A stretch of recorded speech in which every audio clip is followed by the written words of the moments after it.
ಕರ್ತನನ್ನು ಕೊಂಡಾಡಿರಿ. ಆತನು ಕೆಂಪು ಸಮುದ್ರವನ್ನು ಭೇದಿಸಿದನು. ಆತನ ಕೃಪೆಯು ಶಾಶ್ವತವಾದದ್ದು. ಭಾನುವಾರ 26 ಮೇ 2024 ಇಸ್ವಿ. ಈ ದಿನದ ವಾಕ್ಯ ಧ್ಯಾನಕ್ಕಾಗಿ ನಾನು ಆರಿಸಿಕೊಂಡಿರುವಂತಹ ವೇದ ಭಾಗವು ಪೇತ್ರನು ಬರೆದ ಮೊದಲನೆಯ ಪತ್ರಿಕೆ 1ನೇ ಅಧ್ಯಾಯದ 7ನೇ ವಚನ. ಬಂಗಾರವು ನಾಶವಾಗುವಂತದ್ದಾಗಿದ್ದರೂ ಅದನ್ನು ಬೆಂಕಿಯಲ್ಲಿ ಪುಟಕ್ಕೆ ಹಾಕಿ ಶೋಧಿಸುವುದುಂಟು ಅಷ್ಟೇ.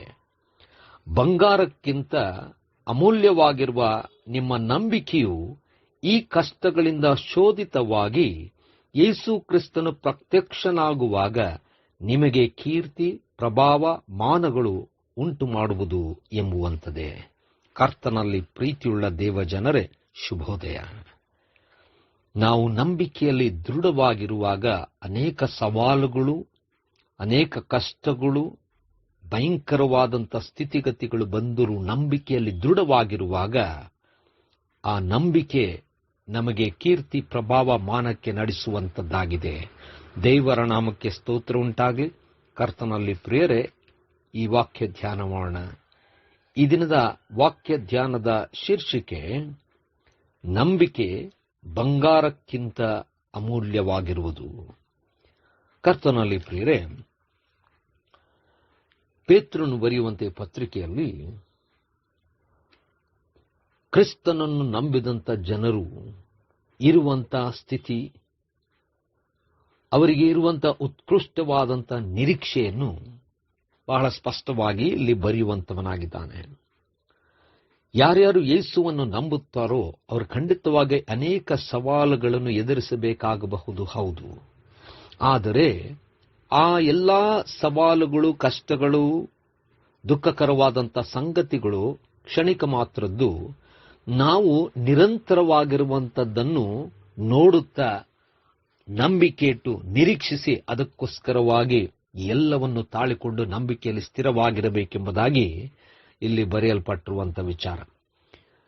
ಇನ್ನೂ ಅದ್ಭುತವಾಗಿ ವರ್ಣಿಸುವಂಥ ವಿಚಾರ ಏನೆಂದರೆ, ನಂಬಿಕೆಯು ಬಂಗಾರಕ್ಕಿಂತಲೂ ಶ್ರೇಷ್ಠವಾದುದು ಎಂಬುದಾಗಿ.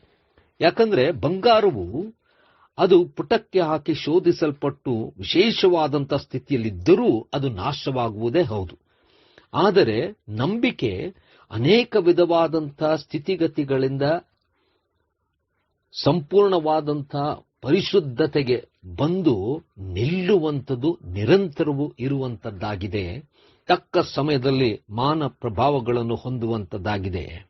ಯೇಸುವಿನ ಆಗಮನದ ಸಮಯದಲ್ಲಿ ಉತ್ತಮವಾದಂಥ ಸ್ಥಿತಿ ನಂಬಿಕೆಯಿಂದ ಬರುವಂಥದ್ದಾಗಿದೆ.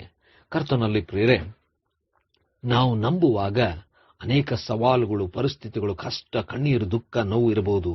ಆದರೆ ನಂಬಿಕೆಯಲ್ಲಿ ದೃಢವಾಗಿರುವುದಾದರೆ ಖಂಡಿತವಾಗಿಯೂ ಅದ್ಭುತವನ್ನು ಅನುಭವಿಸುತ್ತೇವೆ.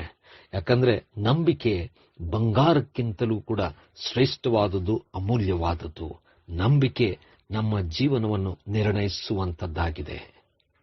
ಕರ್ತನೇ ದಯಾಮಯ ಸ್ವಾಮಿ, ನಂಬಿಕೆಯಲ್ಲಿ ನಾವು ಆಳವಾಗಿ ಬೇರೂರಿ ಬೀಳದ ಹಾಗೆ, ನಿರಂತರ ನಂಬಿಕೆಯಲ್ಲಿ ಇರುವ ಹಾಗೆ, ಆ ನಂಬಿಕೆ ಮೂಲಕವಾಗಿ ನಾವು ಉತ್ತಮ ಸ್ಥಿತಿ ಹೊಂದುವ ಹಾಗೆ ನಮ್ಮನ್ನು ನಡೆಸು. ಯೇಸುವಿನ ನಾಮದಲ್ಲಿ ಪ್ರಾರ್ಥನೆ ಬೇಡಿದೆವು ತಂದೆಯೇ, ಆಮೆನ್.